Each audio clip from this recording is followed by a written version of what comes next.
자, 인사드리겠습니다. 저는 2부 사회를 맡게 된 21세기 미래교육연합 조형군 대표입니다. 감사합니다. 제가 이 선진변협 출범의 중요한 행사의 사회를, 토론의 사회를 맡게 된 거는 아무래도 10년 전인 2014년도에 제가 민변의 궤변이라고 하는 책을 쓴 바 있습니다. 당시 전교조 명단 공개를 가지고 조전혁 의원이 10억의 벌금을 맞고 중앙일보와 동아일보 등등 언론사들이 총 40억의 그 명단 공개를 했다는 이유로 벌금을 맞았을 때 저는 과감히 제가 쓴 책 민변의 궤변에다가 민변 변호사들 이름을 다 공개해버렸습니다. 벌금 때리려면 때리라. 너희들은 정말 잘못된 놈들이다. 이렇게 제가 외쳤기 때문에 오늘 이 선진변협의 출범은 저에게는 그 어떤 때보다도 소중한 의미가 있다고 생각해서 오늘 이 2부 사회를 영광스럽게 생각하고 진행을 하도록 하겠습니다. 그리고 제가 지난 백선엽 장군 돌아가셨을 때 광화문 분향소를 만든 사람입니다. 한성옥 탈북모자 분향소를 만든 사람입니다. 조국 문재인 퇴진 국민행동을 만들어서 광화문에서 40일간 노숙을 하면서 퇴진행동을 했던 사람입니다. 그리고 우리 김상진 동지와 이희범 동지가 구속되었을 때 즉각 법원 앞에서 월요 집회를 시작한 사람입니다. 그러면서 제가 21세기 미래교육연합 대표로서 여러분과 함께 이 자리에 이제 같이 함께 하게 되었습니다. 여러분,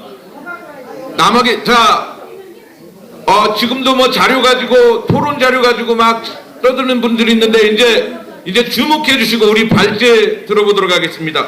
미국 변호사 김자원 변호사님, 대한민국의 나라 만들기 그 마지막 조각 말씀해 주실 거죠? 10분 부탁드리겠습니다. 네, 빠를수록 좋습니다. 네. 안녕하세요. 방금 소개받은 김자원 변호사입니다. 네, 감사합니다.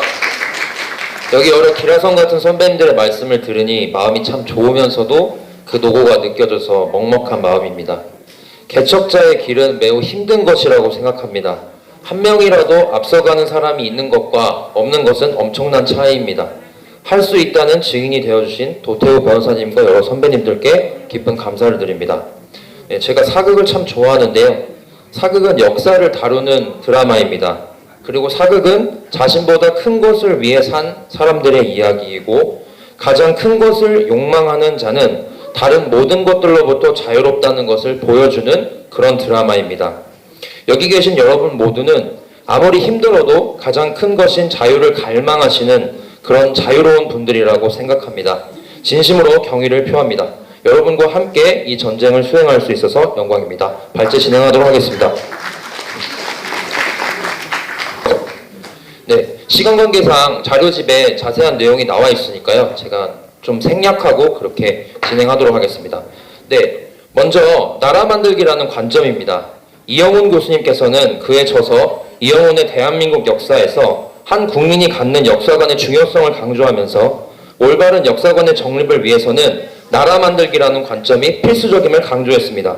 그는 새로운 나라를 세우는 일은 무에서 유를 창조하는 것과 같다고 하면서 신생 후진국은 보유하고 있는 인적, 물적 자원이 부족하기 때문에 나라 만들기의 과제들은 짧아도 두어 세대에 걸쳐 단계적이고 점진적으로 이루어질 수밖에 없으며 그 사이 제한된 자원을 효율적으로 투자하기 위해서는 여러 과제의 우선순위를 올바로 정할 필요가 있다고 말했습니다.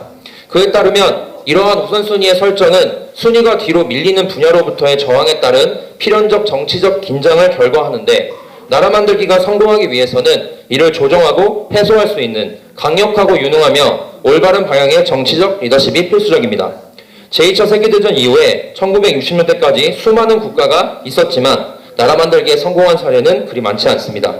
적지 않은 나라가 도중에 실패하여 적대 세력에 의해 국가체제가 전복되었거나 부패 및 빈곤의 늪에서 헤어나지 못하고 있는데, 이는 상당 부분 앞서 말한 리더십이 부재한 탓입니다. 대한민국의 나라 만들기도 이러한 위협 앞에 예외가 아니었으나, 대한민국에는 다른 후진국과 달리 나라 만들기에 적합한 인적 자본과 정치적 리더십의 조건이 충족되었고, 그 결과로 단계적이고 점진적이긴 하지만 제2차 세계대전 후 독립한 국가 가운데 거의 유일하게 경제성장과 민주주의를 성취하는 모범 사례를 이루어냈습니다. 물론 아픔이 없었던 것은 아닙니다. 대한민국도 그런 아픔을 겪었습니다. 하지만 앞서 언급했듯이 대한민국의 역사는 나라 만들기의 과제를 단계적이고 합리적으로 성취해가는 관점에서 이해될 필요가 있습니다.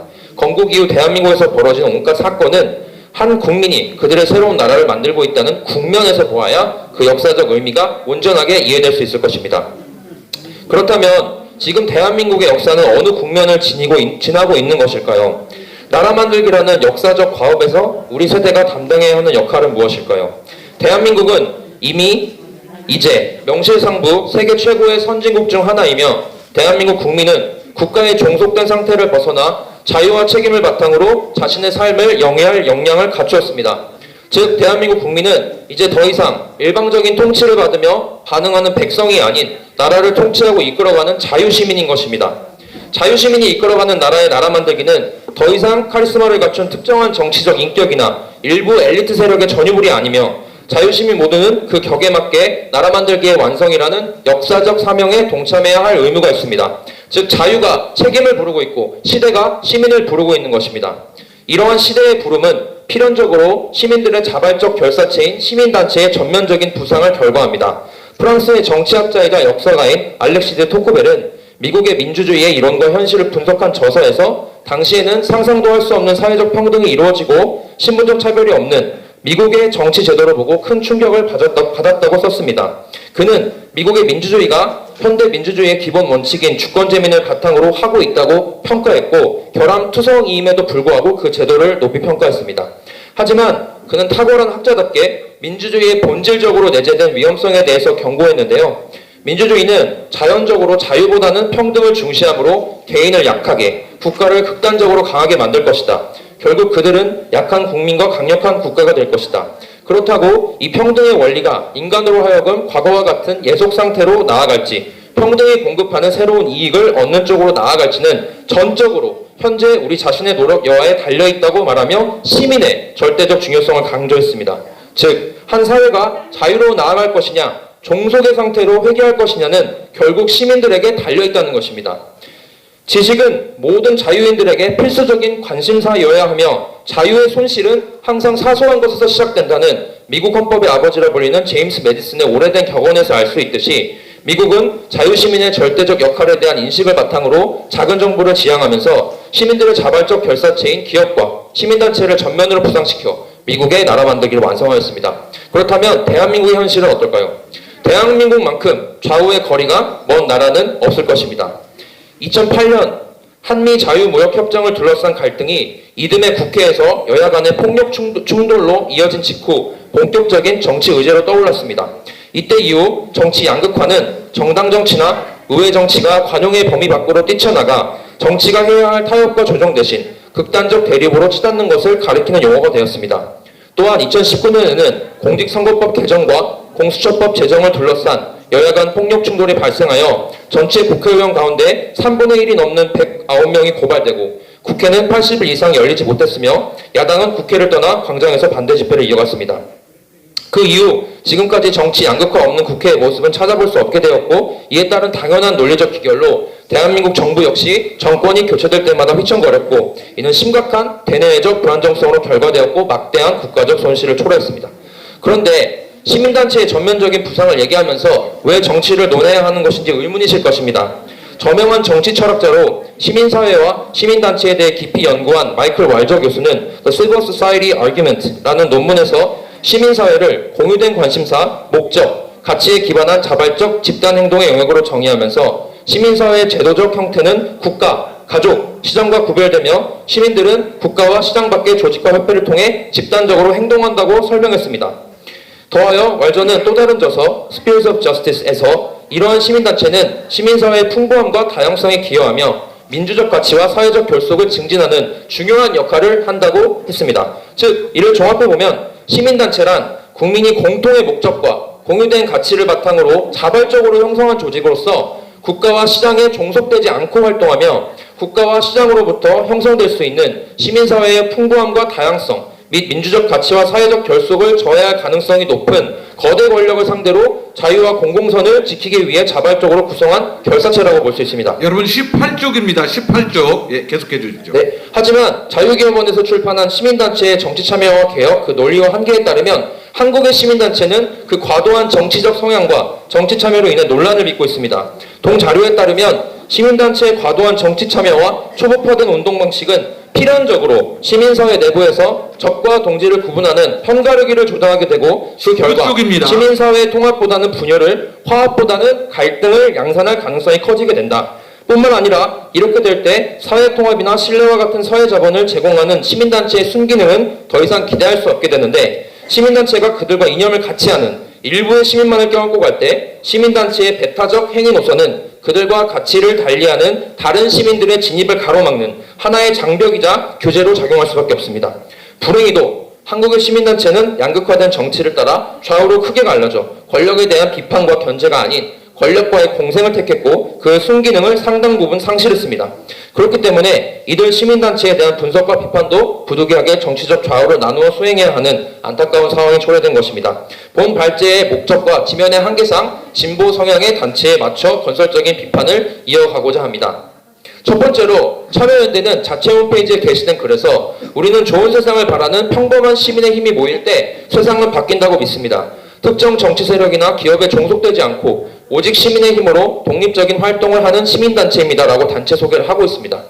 또한 참여와 인권이 보장되는 민주사회를 함께 열어가자는 문구와 함께 참여연대는 행동하는 시민을 위한 변화의 도구가 되겠다고 그 포부를 밝히고 있으며 시민이 진짜 주인이 되는 나라를 위해 모든 권력을 엄정하게 감시하고 시민의 권리를 옹호함을 강조하고 있습니다. 하지만 어느 순간부터 참여연대는 정치권과 공생관계를 형성하기 시작했습니다. 자유기업원에서 2022년에 발간한 참여연대 보고서에 따르면 보고서 발간 시점까지 공직을 지낸 참여연대 출신 인물의 수는 중복을 제외하고 계산하여 150명이었으며 이는 참여연대 전체 531명의 임원 가운데 무려 28%에 해당합니다. 뿐만 아니라 참여연대 임원들의 공직 진출 가운데 57.5%가 참여연대 임원 활동 이후에 이루어졌고 특히 대통령 관련 기구 공직 진출에서 이런 현상은 더욱 두드러집니다. 더욱 문제가 되는 것은 전체 313개의 공직 가운데 참여연대에서의 임원 활동과 공직 활동을 동시에 수행한 경우가 75개 이상이라는 사실입니다. 대통령 직속의 공직에 참여연대 인사들이 대거 영입된 현상은 각종 위원회의 설치와 관련이 있습니다. 대통령 소속 공직과 관련된 내용을 자세히 분석해보면 121개의 총 직책 가운데 90여 개에 가까운 직책이 각종 위원회의 위원장 혹은 위원회에 해당합니다. 김대중 대통령 시기부터 설치되기 시작한 각종 위원회는 노무현 정부 들어서 더욱 활성화되어 일명 위원회 공화국이라는 별명까지 얻은 바 있습니다. 참여연대는 재벌개혁의 기치를 드높이며 작성한 삼성에 대한 보고서에서 삼성의 인력으로 국무회의도 운영할 수 있다는 세간의 이야기를 확인했다고 밝힌 바 있는데 역설적이게도 전술한 내용을 보면 오히려 참여연대의 인적 네트워크가 국무회의를 넘어서 청와대와 국가의 정책을 좌지우지하는 권부의 핵심을 차지하고 있음을 알 수 있습니다. 이외에도 참여연대는 선단식 조직 운영과 과도제적 지배구조를 보인다는 비판에서부터 자유롭지 못합니다. 방대하게 운영되고 있는 선단식 조직구조는 조직 운영에 있어 관료화를 불가피하게 만듭니다. 조직이 관료화되었을 때 본래적 의미의 시민운동이 갖는 자발성에 입각한 참여에 관한 의문이 제기될 수 있습니다. 만일 조직화된 소수의 시민단체에 의해 사회적 공론이 지배되고 조직화된 소수가 다수의 의사를 반영했다고 사칭한다면 소수 시민단체에 의해 주도된 대내외적 결정은 더욱 심각한 정당성의 문제에 봉착하게 됩니다. 그리고 현실에서 다수의 시민과 대중들이 이 같은 의사결정으로 인해 스스로 자기 결정권과 거부권을 포기하게 될 때 소수에 의한 지배는 합리적인 정당성을 확보하게 됩니다.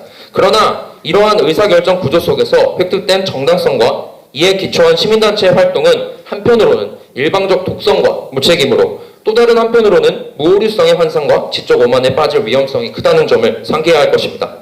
참여연대는 그 이름이 말해주듯이 참여와 연대를 핵심으로 할 때 조직의 존재 정당성이 확보된다고 할 것입니다. 22쪽입니다. 하지만 참여연대는 1998년 지배구조가 안정화된 직후부터 역설적이게도 신규 진입 임원이 감소하고 누적 평균 직책 점유율이 증가하고 있습니다. 자유기업원의 참여연대 보고서는 이를 참여연대 이너서클의 영향 때문으로 분석하는데 이 이너서클이 참여연대의 핵심 지배 집단으로 지적되고 있습니다. 참여연대는 과연 시민의 참여와 연대를 바탕으로 활동하고 있는지 묻지 않을 수 없는 것입니다. 마지막으로 참여연대는 모든 정보를 견제하겠다는 본래의 존재 목적에서 벗어나 특정 정치 세력을 비호하고 그들의 아젠다에 대해서는 무비판적이었다는 비판을 면하기 어렵습니다. 변호사님 3분 남았습니다. 네, 2008년은 이른바 광우병 사태로 온 나라가 혼란스러운 시기였습니다. 2008년 5월 이명박 정부의 미국산 쇠고기 수입 재개 협상 내용에 대한 반대 의사를 표시하기 위하여 학생들이 거리로 쏟아져 나왔습니다. 그러나 광우병과 관련된 주장은 전혀 사실에 근거한 주장이 아니었습니다. 당시 이적단체인 조국통일범민족연합 남측본부 사무처장을 10년간 맡은 바 있고 2007-2008년 한미 FTA 범국민운동본부 정책팀장을 맡아 광우병 사태 천동의 최전선에 있었던 민경호 대한연대 대표의 조선일보 인터뷰를 참고해 보시면 운동권과 참여연대, 민변이 얼마나 국민의 건강과 안녕에는 관심이 없는지를 여러분은 아실 수 있을 것입니다. 네. 다음으로는 민변에 대한 비판을 이어가겠습니다. 24쪽입니다. 네. 민변은 자체 홈페이지에서 민주사회를 위한 변호사 모임은 우리 사회의 민주주의와 인권 증진을 위하여 설립한 진보적 법률가 단체 소개를 하고 있습니다. 또한 같은 글 하단에서 민변의 회원은 변호사, 법학교수, 법학전문대학원에서 재학 중이거나 수료한 사람, 본부 및 각 지부의 간사로 구성되어 있다고 언급함으로써 본 단체가 법률가의 모임임을 명확히 하고 있습니다. 이런 민변의 자체 소개를 볼 때 이들은 참여연대와는 구별되는 특수성을 띠는 전문적인 시민단체라고 할 수 있습니다. 그렇다면 민변에 대한 분석 역시도 그 전문성을 고려하여 이루어져야 함은 명확관화합니다. 예로부터 사회는 의사와 법률가 그리고 성직자를 일컬어 전문직, 즉 프로페션이라고 불렀습니다. 사회가 이들에게 전문직이란 명예와 권위 그리고 특권을 인정해준 것은 타율이 아닌 자율로 전문성과 윤리 수준을 유지하고 다스릴 수 있는 능력을 가지고 있다고 믿었기 때문입니다. 요즘은 전문직의 의미가 돈을 많이 벌 수 있는 직업으로 변질된 듯하지만 본래부터 그렇지는 않았던 것입니다.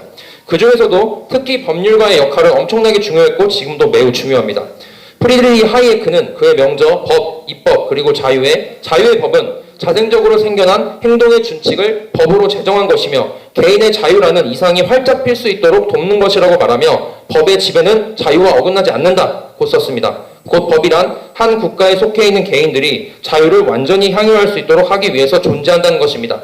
이렇듯 법은 자유의 수호라는 매우 중요한 역할을 담당합니다. 그렇기에 그러한 법을 만들고 집행하는 역할을 맡은 법률가에게 전문직이라는 호칭과 특권이 수여된 것입니다. 따라서 당연한 논리적 귀결로 시민단체이면서도 법률가들이 모여있는 전문가 시민단체인 민변은 이러한 영광의 무게를 제대로 인식하여 그 책임을 다하여야 마땅하다고 할 것입니다.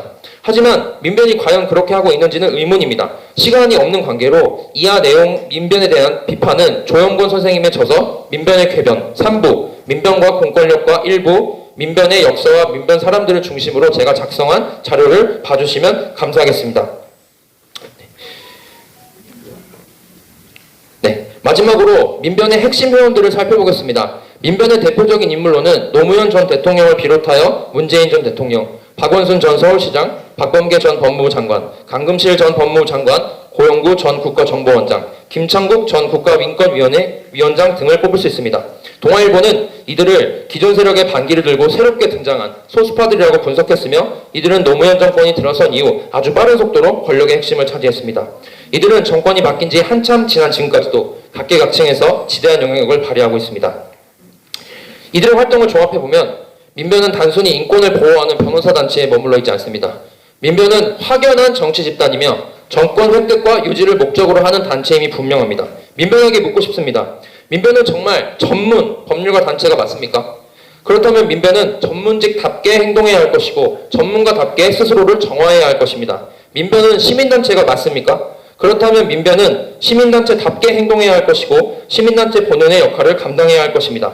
필자는 지금까지 진보 시민단체의 양대 산맥이라고 할 수 있는 참여연대와 민변에 대하여 건설적인 비판을 시도하였습니다. 이들 단체들의 일탈과 실정은 대한민국의 나라 만들기에 큰 걸림돌로 작용하고 있음이 분명합니다. 하지만 어떤 의미에서는 이들의 일탈과 실정에 과도한 의미를 부여할 필요가 없습니다. 왜냐하면 대한민국의 나라 만들기는 수없이 많은 선택에 열려있는 자유를 근본으로 하는 자유민주주의의 길로 걸어왔고 앞으로도 그 길을 통해, 아니 그 길을 통해서만 완성될 것이기 때문입니다.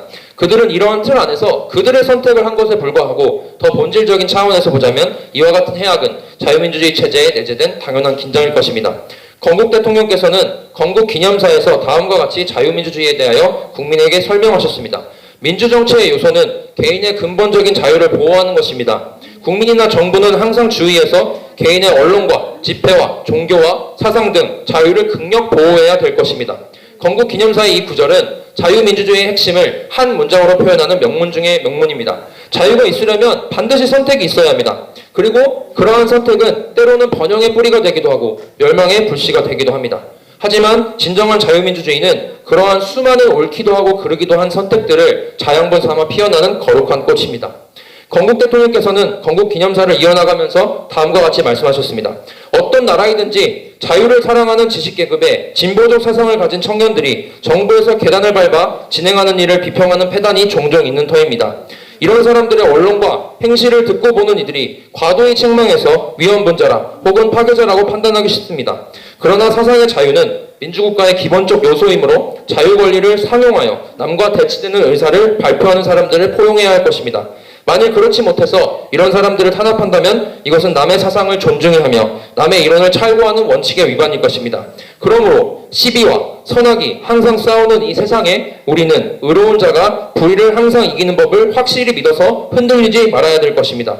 건국 대통령의 말씀처럼 이 세상은 시비와 선악이 항상 싸우는 세상입니다. 우리는 대한민국에서 우리와 생각이 다른 사람들을 완전히 몰아낼 수도 우리가 악으로 여기는 것들을 완전히 몰아낼 수도 없습니다. 대한민국의 모든 문제는 누구의 탓이기에 앞서 본질적으로 그러한 세상의 이치에 따른 필연적인 것이기 때문입니다. 따라서 우리는 전쟁이 끝나지 않을 것임을 명심해야 합니다. 건국 대통령께서 말씀하신 것처럼 우리는 조금도 우려하거나 퇴축할 것도 없고 자기를 통분히 여기거나 오늘을 기뻐하지만 말고 내일을 위해서 노력해야 될 것이다. 그러므로 우리는 현재와 같은 상황에 통탄하는 대신 이승만과 박정희 대통령으로 대표되는 대한민국의 보수가 걸어온 옛적 그 선한 길에 대하여 다시 한번 자세히 살펴보고 앞으로 우리가 총총한 걸음으로 한 걸음씩 걸어가야 할 길에 대하여 강도 높게 논해야 할 것입니다. 오늘 우리는 대한민국 나라 만들기의 마지막 조각을 들고 서 있습니다. 대한민국의 나라 만들기는 어떠한 방향으로 완성될 것입니까? 이 질문은 오늘 우리는 어떻게 할 것인가와 같은 질문입니다. 우리의 위대한 선조들은 그들의 시대에 이 질문 앞에 당당히 섰고 그리고 그들의 대답을 했습니다. 이제 우리 차례입니다. 누군가 언젠가 말했듯 역사에 비약이란 없습니다. 감사합니다. 네, 김 변호사님, 제가 시간을 자꾸 쪼아서 죄송합니다. 그런데 짧은 시간에 아주 말씀을 잘 해주셨습니다. 대한민국의 그 확실한 건국의 마무리, 우리 시민사회단체, 시민단체가 민변이나 참여연대처럼 해서는 안 된다. 선진변협이 이 애국 우파들과 함께 제대로 된 시민단체 만들어야 되겠다. 이런 뜻으로 일으켰습니다. 정말 좋은 발제 고맙습니다. 다음 순서는 황재훈 법학 박사님께서 중수로 폐쇄 추진과 핵무장 논의의 모순을 주제로 말씀을 해 주시겠습니다. 이번에도 역시 제가 10분밖에 드리지 못함을 양해해 주시고 말씀에 곡사포를 좀 쏘아주시면 고맙겠습니다. 자, 황재훈 박사님 소개하겠습니다. 박수 부탁드립니다. 네, 안녕하십니까. 황재훈 변호사입니다. 오늘 제가 발표드릴 내용은 그 중수로 폐쇄에 대한 이야기입니다. 그 중수로라는 것은 그 무거운 물을 쓰는 발전소입니다. 경주에 가면은 월성 1호기, 2호기, 3호기, 4호기가 있는데요. 이제 이 월성이라는 중수로는 플루토늄과 삼중수소 등을 생산해서 대한민국이 핵무장을 할 수 있는 가장 손쉬운 방법이라고 생각하시면 되고요. 최근에 이제 국민의힘 내부에서 핵무장 논의가 계속해서 뜨거워지고 있죠. 자, 죄송합니다. 우리 말씀을 해주시는 강사를 향해서 유튜브들은 촬영을 해주시고 파워포인트 장면은 오늘 찍어도 됩니다. 오늘 찍어도 됩니까? 네, 제가 좀 자료를 정리했고요. 예. 그래서 오늘 핵무장 논의를 계속 이야기하시는데 과연 지금 말하는 것과 흘러가는 것이 같은 방향인가? 말로는 핵무장을 한다고 하면서 실질적으로는 핵무장을 전반적으로 해제하고 있는 것이 아닌가라는 그런 점을 지적하기 위해서 오늘 발표를 합니다. 다음 장 보여주십시오. 몇 년 전에 대한민국의 한 기업인이 북한에 돈을 보냈죠. 달러를 쏘니까 북한에서는 뭘 해줍니까? 남한에 풍선을 쏴줍니다. 풍선이 7차례, 날아오기 시작합니다. 예, 다음 장 봐주십시오. 그래서 저는 항상 궁금했어요.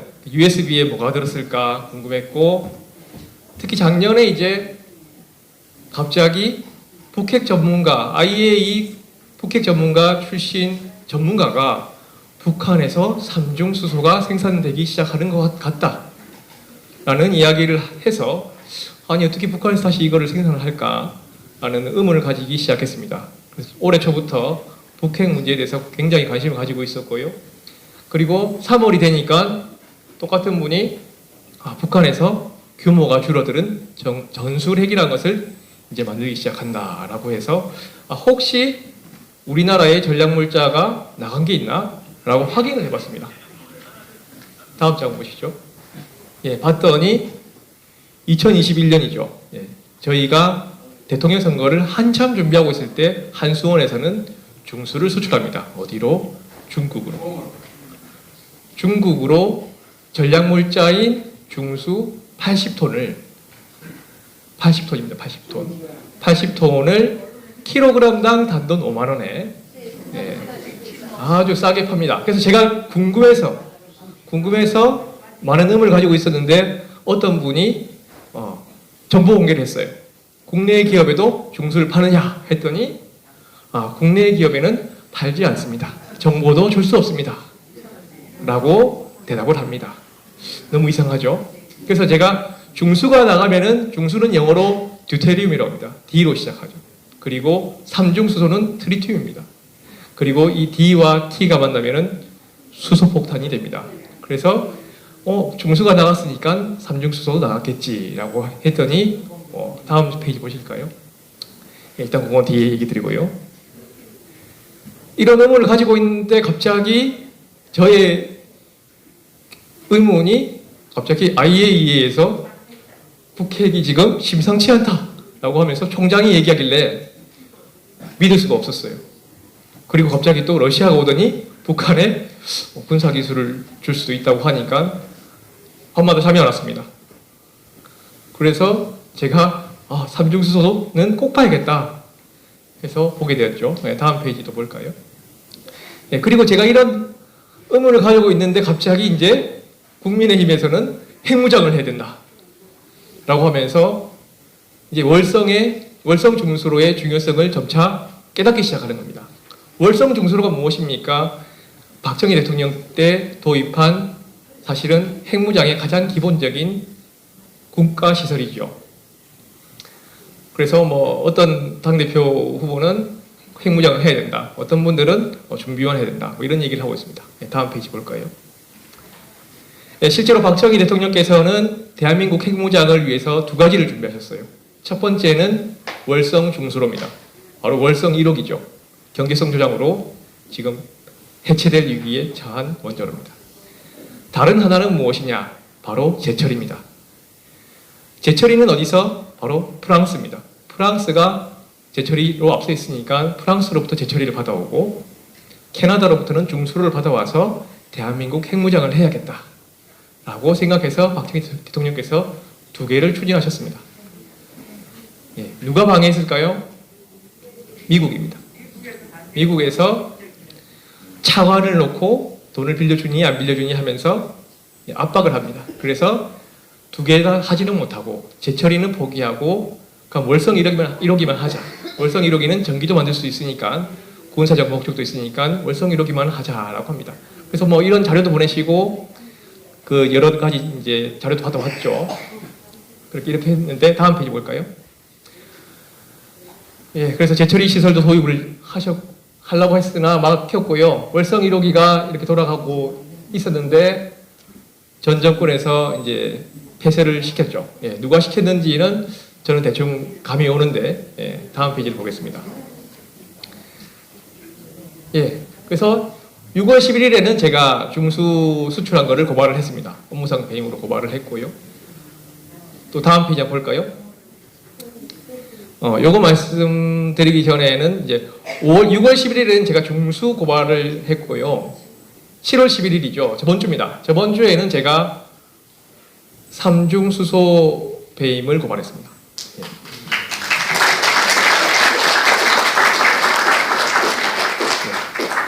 사실 보수 언론에서 다뤄줘야 되는데 다뤄주질 않아요.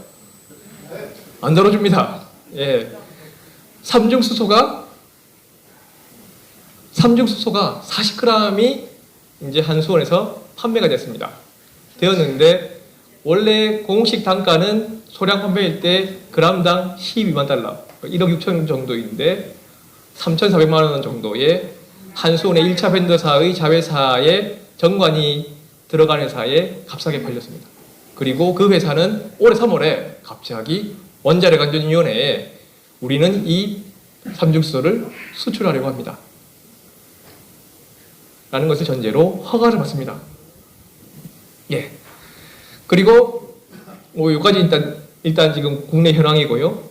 뭐 그건 부수적인 거고 어쨌든 월성 2, 3, 4호기를 한수원은 돌린다고 합니다. 그래서 실제로 주민들이 나와서 저렇게 2, 30년 돌려야겠다 라고 하고 본부장이 나와서 계속운전 피켓을 들고 20년, 30년을 돌려야 한다 라고 합니다. 그리고 전력수급 기본계획, 그러니까 국가계획에도 기존에 있는 원전은 최대한 돌리겠다, 계속운전을 계속하겠다 라는 보고가 올라가니까 용산에서는 당연히 월성 2, 3, 4호기는 돌아가겠구나, 1호기는 잘 모르겠다, 근데 2, 3, 4호기는 돌아가는구나 라고 알고 있어요. 그래서 이제 그런 게 우리 일반 상식인데 대한민국이 핵무장을 하도록 가만히 놔두겠습니까? 예. 중국도 안 좋아하고 북한도 안 좋아하고 그리고 미국도 대한민국 핵무장은 안 좋아합니다. 그러면 당연히 2호기, 3호기, 4호기가 돌아갈까요? 안 돌아갈까요? 네. 다음 페이지를 보겠습니다. 예, 월성 1호기가 돌아갈 때 제가 존경하는 서경석 차장님께서 PA팀 이란 걸 만들었어요. PA는 Public Acceptance라고 해서 주민들의 수용성을 끌어올리는 팀입니다. 왜? 발전소를 정해진 기간보다 늘려서 운영을 하려고 하니까 주민들이 호응을 해야겠죠. 이 호응도를 높이기 위한 팀이 바로 PA팀입니다. 그리고 한수원은 지금 다른 본부, 고리본부 이런 데는 PA팀이 10명씩 넘게, 또 10명, 11명씩 들어가서 각 발전소에 PA팀을 통해서 주민들을 설득해서 저희는 이거 40년 넘게 또 10년, 또 10년 하겠습니다 라고 설득하는 일을 합니다. 그런데 월성에는요, 이 서경석 차장을 끝으로 거의 10년째 PA팀의 팀원이 있었죠. 네, 팀원이 없었습니다. 팀원이 없었는데, 그래서 제가 원고를 보시면은 PA팀의 부재라고 써놨죠. 그죠? 부재로 써서 이제 문제를 지적하고 했더니 이번 주 월요일에 한수원의 PA팀의 팀원이 배정이 됐습니다. 10년 만에.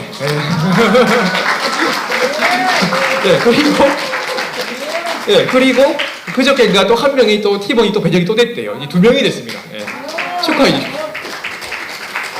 네, 일단 생색을 내기 시작했습니다. 네, 다음 페이지를 또 보겠습니다. 그리고 이제 한수원의 7원전 인사 사찰 문제. 한수원은 절대로 공식적으로는 사찰한 적이 없다고 합니다. 한수원이 사찰한 게 아니죠. 한수원들의 직원이 사찰했겠죠. 그죠? 한수원 직원들이 사찰을 했습니다. 자기들은 그냥 이거 그냥 들은 정보를 그랬을 뿐이다 라고 이야기하는데, 그게 사찰인지 아닌지는 뭐 직접 다 판단해 보셔야겠지만 어쨌든 본인들은 들은 정보를 보고하기 위해서 그냥 이렇게 스케치를 한 것뿐이다, 적극적으로 정보를 모은 것은 아니다. 당연히 아니겠죠. 국정원이 아닌데. 여기 보시면 삼중수소 뭐 판매 계약했다 뭐 이런 것들도 있는데, 이분이 사실은 이제 한수원의 사찰 문건에 등장하는 분입니다. 3분 남았습니다. 이분이 무엇을 하시는 분이냐? 월성 원자력 발전소를 감시하는 책임자예요. 민간 책임자입니다. 그래서 이분은 굉장히 호기심이 많아요. 중수 어떻게 됐어요? 삼중수소 어떻게 됐어요? 월성 계속 갑니까? 라고 궁금해하시는 분이에요. 한수원에서 굉장히 불편한 분이겠죠. 다음 페이지 보실까요? 그래서 한수원은 무엇을 했느냐? 이런 구조도를 작성합니다. 보시면은 한수원 마크가 있죠, 그죠? 보시면은 저기 시리얼 넘버도 있습니다. 물어보니까 올해 초에 한 본부에서 출력한 것이 맞다. 그리고 내부에 그냥 간단하게 보고를 하기 위한 것이지 절대로 사찰은 아니다 라고 하는 그런 점입니다. 그리고 실제로 여기는 이제 끊임없이 이제 뭐 여러 가지 이제 한수원과 안 좋은 관계를 가지고 있는 단체고요. 저 위에 계신 의원께서는 국민의힘의 중진 의원입니다. 네, 조만간 제가 한번 밝혀드리겠습니다. 이분이 불륜녀다. 뭐 이런 여러 가지 프레임을 씌워서 한수원이 공인한 불륜녀가 되었습니다. 네, 다음 페이지 보겠습니다. 그렇다면 한수원은 도대체 무엇을 숨기고 싶었을까? 라고 보니까 제가 재밌는 걸 알았어요. 중수 저장 창고를 짓는다는 겁니다. 네. 한수원 각 월성 1호기에는요 중수가 500톤 들었어요. 2호기에도 500톤 들었습니다. 3호기에도 500톤, 4호기에도 500톤. 자, 몇 톤입니까 총? 2000톤이죠. 그런데 2000톤이 아니죠. 왜? 80톤이 중국 갔으니까 1920톤입니다. 자, 그래서 한수원은 실제로 80톤을 수출했으니까 저장시설 건축을 할 때 80톤치는 싸게 할 수 있다.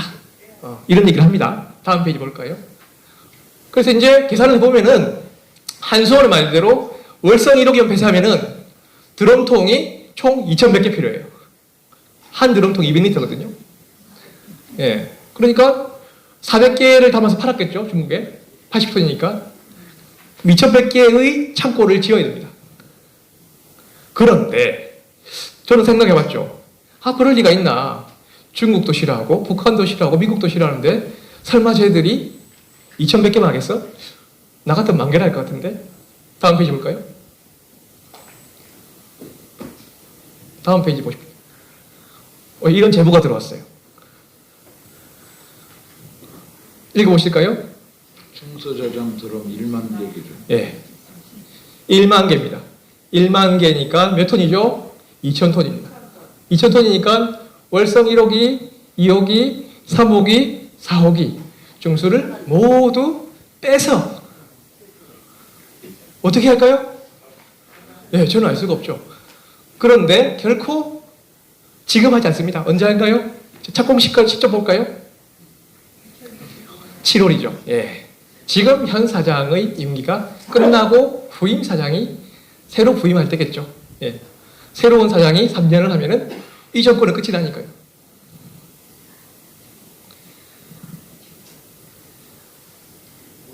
예. 저한테 물으시면 안 되죠. 다음 페이지를 볼까요? 지금 한소 사장님께서는 체코 수출도 하시고, 전임 사장님하고 굉장히 사이가 좋으세요. 전임 한수원 정재우 사장님하고 우리 지금 현 한수원 황조 사장님은 굉장히 끈끈한 관계예요. 한수원 혁신성장위원회를 같이 발족하셨고 2019년도에 같이 공동위원장을 하셨고요. 그린 뉴딜을 이끄시면서 신재생에너지의 발전과 대한민국의 혁신 모델을 이끌으셨던 분입니다. 바로 이분이 체코 수출을 이끄셨고 바로 이분이 우리나라의 원자력을 이끌고 있습니다. 네. 이 두 분께서 대한민국의 수출을 앞장서서 하고 계시고요. 네. 그리고 우리 국민의힘 의원들은 이런 내용도 잘 모르고 핵무장을 해야 된다. 재처리 시설을 해야 된다. 이런 얘기를 하고 있으니 제가 얼마나 답답하겠습니까? 예, 이상입니다. 네, 예. 역시 첫 번째 발제대와 함께 아주 좋은 자료로 여러분들께 보답을 해준 것 같습니다. 곧바로 토론에 들어가도록 하겠습니다. 우리 박인환 교수님 올라오시죠. 오늘 두 분의 발제에 이어서 네 분의 토론이 준비가 되어 있습니다. 네 분에게는 각각 5분씩 제가 두 분 발제에 대한 토론 또 하고 싶은 말씀을 좀 하실 수 있도록 그렇게 하도록 하겠습니다. 박인환 교수님께서 먼저 말씀해 주시고 박주연 변호사님, 이영풍 기자님, 조성환 교수님 순으로 진행을 하도록 하겠습니다. 박인환 교수님은 바른사회 시민회의 공동대표를 역임하고 계시는데요. 자유우파 진영에서는 가장 맏형격의 시민사회 단체가 바로 바른사회 시민입니다. 20년 넘게 그 방대한 이런 세미나 자료 이런 것들을 일주일에 2편씩 20년 동안 축적을 해온 그런 단체입니다. 우리 박인환 교수님 5분 발제 부탁드립니다. 예, 방금 과찬에 가까운 소개를 받은 박인환이라고 합니다. 오늘 우선 우리 도태우 변호사님 정말 이 자리에 계셔서는 안 될 분이 계신 걸 다시 한번 예스감을 전하면서 어쨌든 이런 세미나 개최하시고 선진 변호사 협회를 만들어서 우리 또 민변, 사실 우리 진보라고 자칭하는 좌파의 본산이 참여연대하고 민변입니다. 30년이 넘었습니다. 저들은 30년 넘게 준비한 걸 우리 30년이 지난 세월에 우리 도태우 변호사가 과감하게 기치를 들었습니다. 아까 여러분이 인사도 말씀하시고 발제도 하셨습니다마는 선진 변호사가 지향해야 될 부분이 우리 대한민국 국가 정체성이라고 했지요. 그렇습니다. 그 국가 정체성을 한마디로 줄여서 말하면은 자유민주주의입니다. 자유민주주의, 우리 대한민국의 정체성은 자유민주공화국, 그러니까 세 가지 단어가 있죠. 자유, 민주, 그리고 공화. 그 중에서 제일 중요한 게 무엇일까요? 바로 자유입니다. 북한의 국호, 북한의 이름을 아시는 분 계시죠? 북한의 이름 보면은 인민민주주의 공화국이죠. 북한에도 보면 민주주의가 있고 공화국이 있습니다. 북한이 빠진 게 뭡니까? 자유가 없지요. 바로 그 차이를 인식을 하시면은 우리 레닌이 세계에서 최초로 소련에서 공산국가를 만들 때 유명한 전략 전술이, 빨갱이 전략 전술이 민주주의가 망할 때까지 민주주의를 외쳐라 했습니다. 그 민주주의 자체가 그렇게 허약해 빠진 민주주의에다가 공화국을 붙여서 우리 문재인 정권 때는 자유자를 떼고 민주공화국만 남기려고 했지요. 이제 여러분은 이제는 안 속을 거죠. 그래서 우리 선진 변호사협회는 특히 자유시장경제, 자유민주주의를 지키는 최천병이 돼야 합니다. 그럼 마지막으로는 저희들이 이제 윤석열 정부를 한번 다시 보면 우리 헌법상 자유민주주의를 지키기 위해서 대통령제를 하고 있지요. 근데 이 대통령제가 현재의 실태를 보면은 이재명 일당으로 인해서 내각제 수상보다 못한, 내각제의 총리보다 못한 대통령을 하고 있죠. 왜냐? 대통령은 국회를 해산할 수 없지요. 원래 내각제는 수상이 국회를 해산할 수 있습니다. 그래서 국회가 엉터리면은 지금과 같이 독거 테이블 같은 국회를 계속하면은 수상이 해산할 수 있는데, 우리는 명목은 대통령제라고 독재, 제왕적 대통령제라고 욕을 먹으면서 국회 해산권이 없으니까 내각제의 총리보다도 못한 대통령의 형국입니다. 그러면 어떻게 할 것이냐? 이제 남은 3년의 임기가 짧지 않지요. 그렇지만 여소야대는 끝없이 갑니다. 3년 내내. 아마 지금과 같은 민주당의 형세를 들여다보면은 민주당은 조금만 더 있으면은 남자를 여자로 만들고 여자를 남자로 만드는 법도 만들 수 있을 겁니다. 그러면 여러분 남자들도 치마 입고 다니는 법을 만들어야 될지도 모릅니다. 그런 엉터리 같은 법도 다수당인 민주당은 하고 있으니까 소수 여당 용산을 중심으로 할 수 있는 일이 무엇이겠습니까? 답답하지요. 어쩔 수 없습니다. 다시 헌법을 용산을 중심으로 해서 자유민주주의 헌법을 더 공부를 하고 더 살펴보면서 최소한 지금 체제 하에서도 대통령이 갖고 있는 최대한의 권한을 발휘를 해서 타협, 협치, 어차피 안 되는 거 나머지 3년 동안 막강하다고 야당에서 짓거리는 대통령 권한을 최대한 발휘하는 수밖에 없습니다. 인정사정 볼 게 없다는 말입니다. 구체적으로는 법률을 만들 때마다 사정하고 매달릴 게 아니라 거부권을 100% 무조건 거부권을 하고 제 생각에는 한 1년 내에 100건쯤 악법에 대해서 100번쯤 거부권을 행사하면은 우리 국민들이 눈치를 챌 것 같아요. 국회가 개판이란 걸 우리 국민들이 눈치채면 그때 가면 해결책이 나올 것 같아요. 그래서 절대로 눈치 보지 말고 밀리지 말고 문재인, 이재명, 조국 최소한 3명은 눈 딱 감고 잡아넣는데 우리 선진 변호사회가 앞장서 주기를 당부드립니다. 마치겠습니다. 네. 자, 우리 동영상 한번 우리 진행된 우리 박인환 변호사님께서 말씀하신 내용을 제가 40초 쇼츠 영상 하나 보고 다음 순서로 가도록 하겠습니다. 보시죠. 정치인 범죄 신속한 재판이 필요합니다. 느려 너무 느려 정치 재판 너무 느려 정치 재판 느려 터져 4년 임기 채워 4년 임기 채워 재판 6개월 신속하게 국민의 명령 느려 너무 느려 국민의 명령이다. 정치인 재판 6개월 내 신속하게. 정치 재판 느려 터져 4년 임기 채워 정치인 재판 6개월 내 신속하게 국민의 명령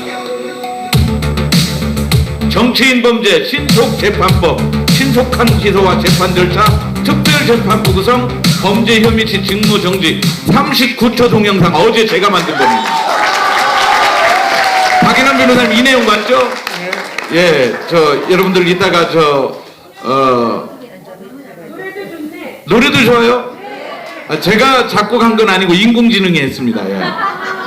자, 이러한 시민운동이 이렇게 이제 진화하고 있습니다. 인공지능과 함께 SNS와 함께 우리가 진화하고 있는 걸 보여드리는데 여러분 자료집 40쪽 보십시오. 40쪽은 이제 우리 박주현 변호사의 그 전문회원 글이 있습니다. 박주현 변호사께서 5분간 토론을 해주실 동안 박주현 변호사에 대한 소개를 여러분께서 참고를 해주시면 고맙겠습니다. 박주현 변호사님. 네, 안녕하세요. 박주현 변호사입니다. 반갑습니다. 네, 조금 전에 사실 박인환 교수님이 답이 없다고 했는데 답은 있습니다. 답은 부정선거 수사하고 때려잡으면 국회 해산권을 행사할 필요가 없습니다. 자연스럽게 해산이 됩니다. 제가 작년에 부정선거 문제로 전 국정원장의 김기현 원장을 만났습니다. 부정선거와 관련된 얘기를 했고 실제로 부정선거 관련해서 대한민국의 대통령 권한대행 국무총리를 지냈던 사람이 얘기를 하고 있고 KBS 뉴스 9시 뉴스 앵커, MBC 9시 뉴스 데스크 앵커 대한민국이 내놓으라는 공신력 있는 사람들이 얘기를 하고 있는데 여기에 대해서 대한민국이 침묵하는 게 말이 안 됐습니다. 국가기관인 국정원이 보안점검 결과를 내놓았는데 비밀번호 1, 2, 3, 4 보고 투개표 조작이 가능하고 투표지 위조가 가능하다는 얘기를 내놓고 감사원이 감사를 했는데 선관위의 지난 10년간 경력직 채용 전부 다가 부정채용이다. 이런 것까지 나왔는데 수사가 안 진행되고 있다는 것은 대한민국이 망하고 있다는 얘기입니다. 지금 대한민국의 마지막 조각이라고 했는데 지금 저는 유일한 조각이 유일한 끈이라는 생각이 듭니다. 이 부정선거 수사 지금 당장 하지 않으면 안 됩니다. 지금 사실 미국 정부에서도 대한민국의 부정선거에 대해서 관심을 지대하게 가지고 있고 그와 관련해 가지고 이것을 국내 전문가들한테 직접적으로 물어보고 지금 보고서가 트럼프한테도 전달되려고 하고 있는 상황인데 그런 상황인데 대한민국이 이렇게 침묵하고 있다는 것은 말이 되지 않습니다. 저는 오늘 김정은 변호사님의 그 글을 보다 보면서 참 어제도 뭐 제가 미국 친구랑 얘기를 하면서 대한민국의 좌파들은 참 전술 전략에 아주 유능하고 우파는 정말 라이브하다 이랬는데 뭐 자기네들도 그렇다 이런 생각을 했는데 저는 우리나라가 좀 그런 것 같습니다. 사실 용어 자체가 잘못됐습니다. 좌파는 진보가 아닙니다. 퇴행 매국 세력입니다. 이런 자들과 어떻게 균형 있는 시각으로 볼 수 있습니까? 분명히 좌파적 관점을 가지는 사람들이 있을 수 있습니다. 그런 사람들은 존중해야 되겠지만 나라를 팔아먹는 사람들, 범죄자들의 주권을 넘기는 사람들에게 이 본질을 보지 못하고 계속 우회적으로 접근하는 거, 저는 이건 너무 명백하게 잘못됐다고 생각합니다.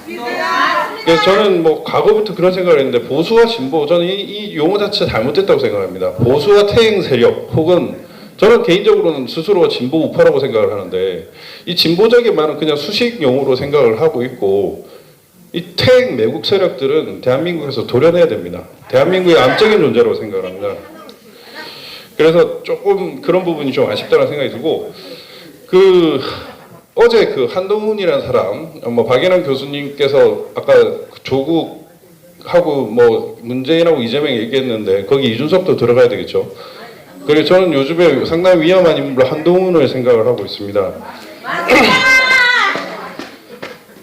어저께 패스트트랙과 관련해서 한동훈이 나경원 전 원내대표의 청탁과 관련돼서 그걸 부정한 청탁이라고 얘기를 했는데 그건 명백히 잘못된 점을 저는 이 자리에 빌어서 말합니다. 왜냐하면 뭐 이 토론문에 써져 있기 때문에 말씀을 드리는데 제가 자유한국당의 패스트트랙을 담당한 변호사였습니다. 제가 직접 담당을 했고 제가 민주당 의원들 고발해가지고 그들도 재판을 진행 중인데 이 패스트트랙 사건은 공수처법, 검경수사권 조정, 형사소송법 하고 그리고 공직선거법이라는 정말 악법을 통과시킨 겁니다. 대한민국을 연동원 비례대표 공직선거법이죠. 대한민국을 망가뜨리기 위해서, 혼란스럽기 위해서, 혹은 뭐 범죄 세력들을 넘기기 위한 머리를 굴른 끝에 만든 법을 막기 위해서 저 국회의원들이 막 온갖 상처를 입어가면 보좌진들이 진짜 제가 진단서도 많이 받았습니다. 그러한 결사적인 상황에서 막았던 상황이고 그것 때문에 오히려 기소가 됐어요. 27명이. 이거는 말이 안 되는 일이에요.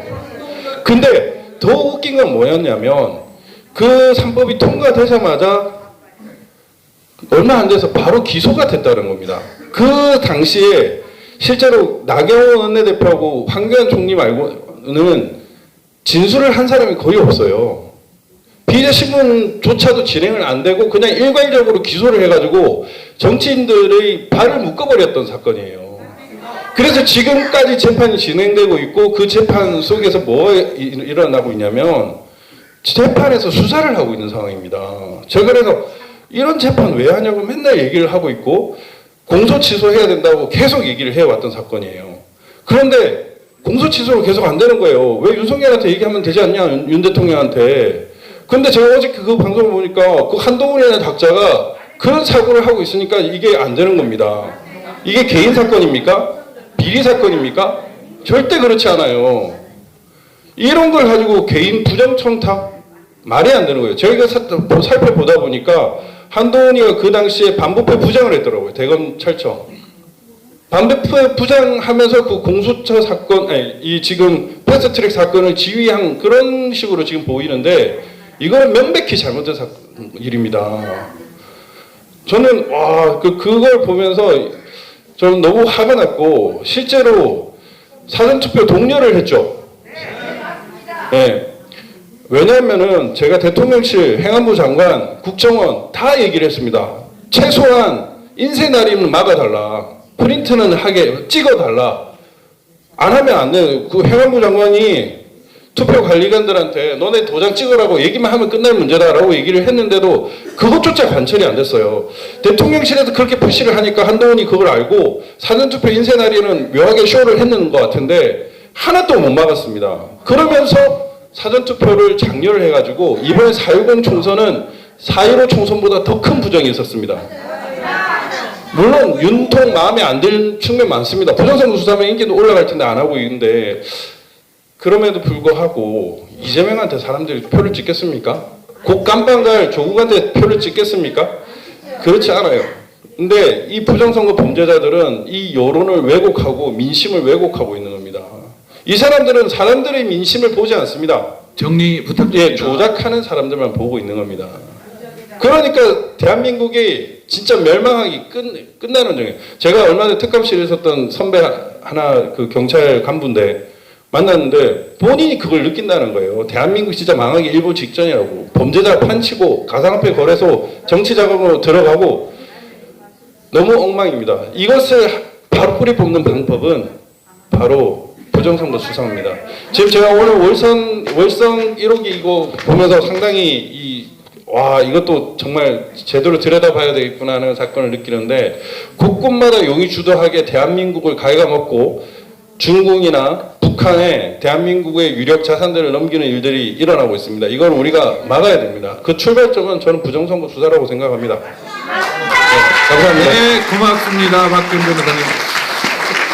반 대한민국 세력으로 저희 많은 시민단체 우리 조영근 대표님들 저 청중으로 와 계시는데요. 기억나시죠? 우리 반 대한민국 세력으로 전교조, 민노총, 민변 이런 사람들을 반 대한민국 세력으로 우리가 딱 그 정의를 해놓고 축출하자 이렇게 싸웠던 적이 있는데요. 여기 앉아 계신 분들이 바로 또 그런 분들 중에 한 분들 아닌가 싶은 생각이 드는데 KBS에서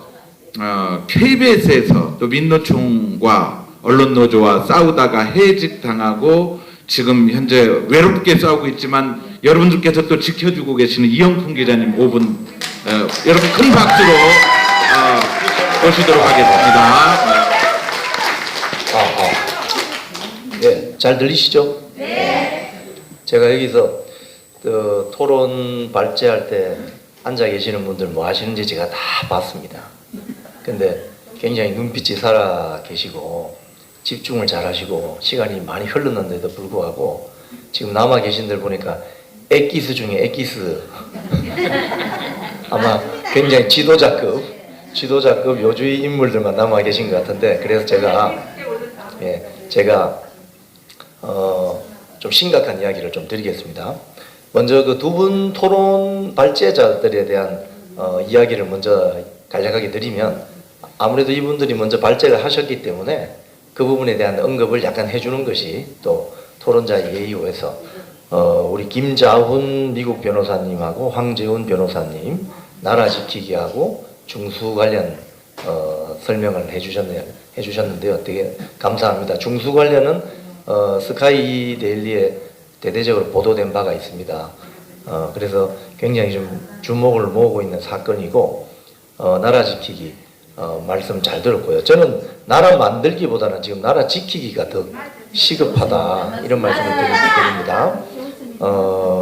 제가 이제 이 관련해서 말씀을 좀 드리면 대한민국이 지금 2024년 찬바람 불기 전에 큰일 나게 생겼다.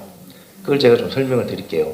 내외부적으로 지금 윤석열 정권을 탄핵하려고 탄핵 세력이 아스팔트에 드디어 등장했습니다.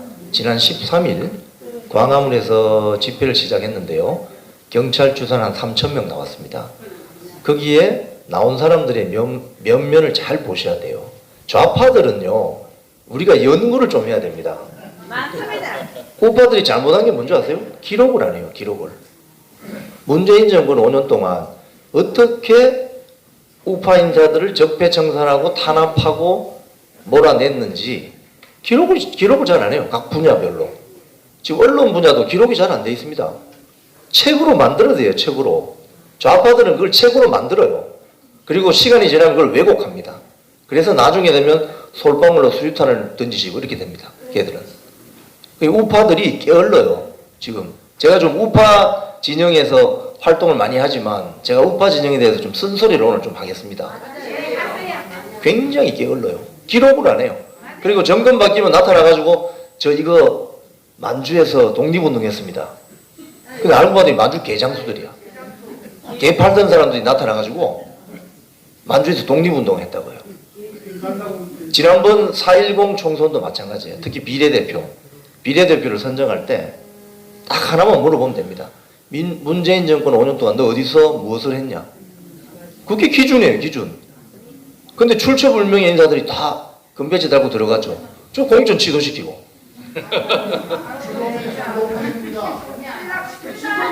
지금 문제가 심각합니다, 여러분.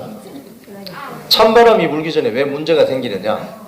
자, 윤석열 정권이 잘하는 것도 있고 못하는 것도 있어요. 맞습니다. 하지만 윤석열 대통령이 당선되는 순간 여기 앉아 계신 여러분들하고 윤석열 대통령 당선자는 계약서를 쓴 겁니다. 5년 동안. 5년 동안 대통령 하세요? 계약서를 쓴 겁니다. 그게 좌파든 우파든. 자, 그럼 그 계약서는 임기가 지켜져야 되죠. 근데 그 계약서 찢어버리자고 하는 애들이 지금 좌파 세력들입니다. 자, 13일 날 나온 애들, 대표적인 애들이 누구냐? 권오혁이라고. 권오혁이 뭐 했습니까? 응?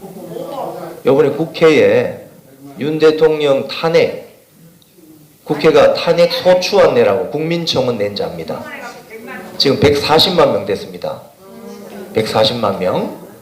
그런데 이 권오혁이라는 자는 국가보안법을 위반했고 정가 5범입니다. 이 권오혁이 활동하는 단체에는 국가보안법 위반한 자들이 한 40여 명 몰려 있어요. 그럼 얘들 뭡니까? 네? 얘들이 어떤 애들이에요? 반국가 세력이에요.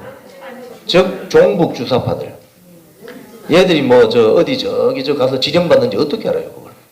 자, 이런 애들은 윤석열 대통령이 집권하기 전부터, 취임 전부터 윤석열 대통령 탄핵해야 된다고 나온 촛불 행동 세력입니다. 지금 이진숙 방통위원장 후보자 아직 인사청문회도 안 했는데 민주당이 탄핵시키자죠. 일도 안 했는데 무슨 탄핵을 해? 이런 세력입니다. 여러분 기억하세요. 권오혁. 그리고 또 한 인물이 나타났습니다. 김재하. 김재하는 누구냐? 철도기관사 출신인데요. 민노총 부산위원장을 했고 민중행동의 공동대표를 했습니다. 민중행동에 뭐가 들어가 있느냐? 단체가 민노총, 진보당, 전국농민회 등등등 들어가 있습니다. 근데 이 민중행동 세력이 그동안 윤석열 정권 탄핵하자는 집회에 안 나왔어요. 아까 말씀드린 촛불행동이라는 세력하고 민중행동이라는 세력은 약간의 온도 차이가 있어요. 그런데 김재하가 거부권 행동이라는 단체 타이틀을 달고 나왔어요. 이번에 13일 날. 이 말은 좌파 세력이 총력전을 해서 윤석열 정권을 절단내려고 나오는 겁니다. 이제 그 자리에 박찬대 민주당 지금 당 직무대행이 앉아 있었고 경기 동부연합 김재현 진보당 대표가 나왔습니다. 김재현이는 선거 때는 김재현이가 설치면은 선거에 별로 도움이 안 되니까 선거 끝나자마자 당 대표로 나온 겁니다. 김재현이는 또 누구예요? 국가보안법으로 도망다니다가 사법 처리받은 사람 아니에요. 이석기, 이정희, 통진당. 자, 윤석열 정권을 탄핵시키려고 하는 세력의 핵심은 종북 주사파들입니다. 자, 박근혜 정권이 잘못한 게 뭔지 아세요? 탄핵 집회에 광화문 세력이 오늘 3,000명, 내일 5,000명, 내일 3만 명 되는데 두 손 놓고 있었습니다. 그러니까 나중에 어떤 세력까지 들어왔느냐? 미국의 안티파라는 극좌 세력이 들어오고 유럽에 무슨 공산당 당원이 들어오고 그 사진이 다 찍혀 있어요. 그 숫자가 늘어날 때까지 뭐 했냐고요? 바보 같은 짓을 한 거죠. 바보 같은. 권력 투쟁이 벌어지는데, 응? 권력 투쟁이 벌어지는데 그냥 속수무 제거 당한 거예요. 자, 찬바람이 불기 시작하면 대한민국 광화문 용산 삼각지에서 그런 일이 벌어질 것으로 보입니다. 저는 특히 9월달 추석 전후로. 자, 이런 가운데 우원식 국회의장이 뭐라고 합니까? 개헌해야 된다 하죠. 개헌. 그것도 국회 전반기, 그러니까 2년 뒤에 지방선거 전에 개헌을 합시다. 개헌은 여러 가지가 있어요. 전면 개헌, 부분 개헌 등등. 그러면 윤석열 대통령 임기 단축을 하고 하는 식의 개헌을 하자 이렇게 할 수도 있겠죠. 자, 이 말은 올 초에 좌파 진보 진영의 원탁 테이블에 대표 멤버인 백낙청 서울대 명예교수가 윤석열 정권을 탄핵하라. 탄핵하지 못하면 임기 단축을 위해서 끌어내려라. 누가 끌어내리냐? 민중이 나서서. 이 이야기를 보수 유튜브에서 떠들었어요. 이미 좌파 진영은 이미 지령이 내려갔어요. 윤석열을 끌어내리라고. 근데 우파 진영 지금 하는 거 보십시오. 너무 한가하죠. 이게 문제라는 거예요. 지금 여기 앉아 계신 분들은 제가 말씀드리면 탁탁 알아들으니까 되게 좋네요. 아주 정치 고관여층들이시니까. 자, 국내 상황은 이렇게 가는데 여기에서 가장 큰 문제가 지금 발생해 있습니다. 국민의힘 전당대회입니다. 자, 누가 당대표가 될지 몰라요. 아직까지. 그런데 전당대회가 끝나면 분당이 될 수도 있고, 예를 들자면 가령 이건 예를 드는 겁니다. 된다는 이야기가 아니고 분당이 될 수도 있고, 또는 서로 간에 상처 치유가 안 되어서 108명이 똘똘 뭉쳐도 지금 이길동말동한데 그 중에 한 10명, 20명 훅 넘어가 보니 뭐지 되는 겁니까? 윤석열 탄핵이요 바로.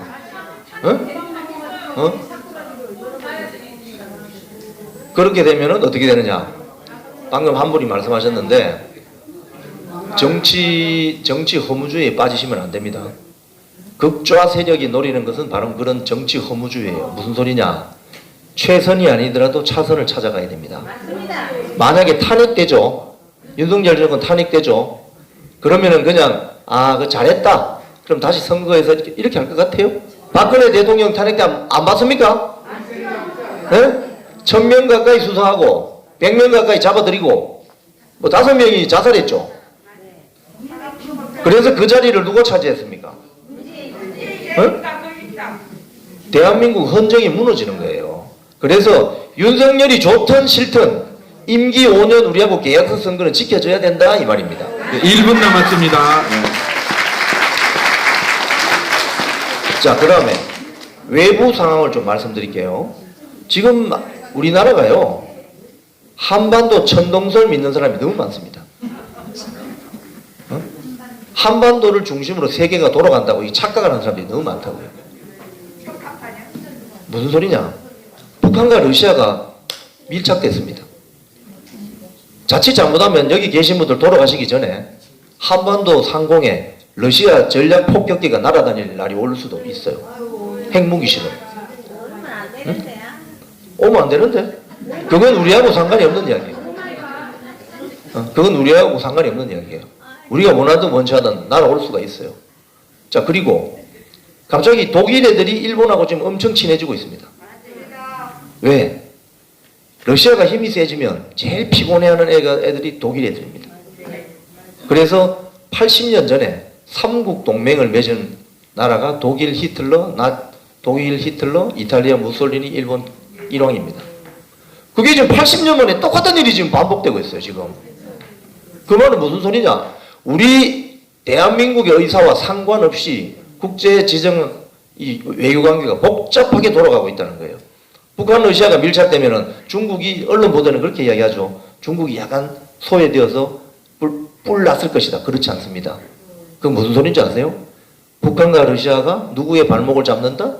주한미군의 발목을 잡는다. 그러면 중국은 뭐 할 수 있습니까? 타이완에 공격할 수 있다. 그럼 어떻게 돼요? 주한미군이 한반도에서 빠져나가든지 아니면 월남전처럼 한국군이 파병될지도 몰라요. 그럼 어떤 위기가 생기겠습니까?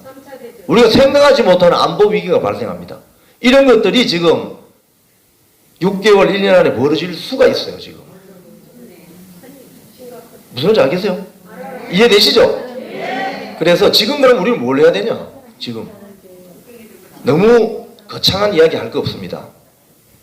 가을에 윤석열 정권 탄핵 반대 집회에 다 나오셔야 됩니다.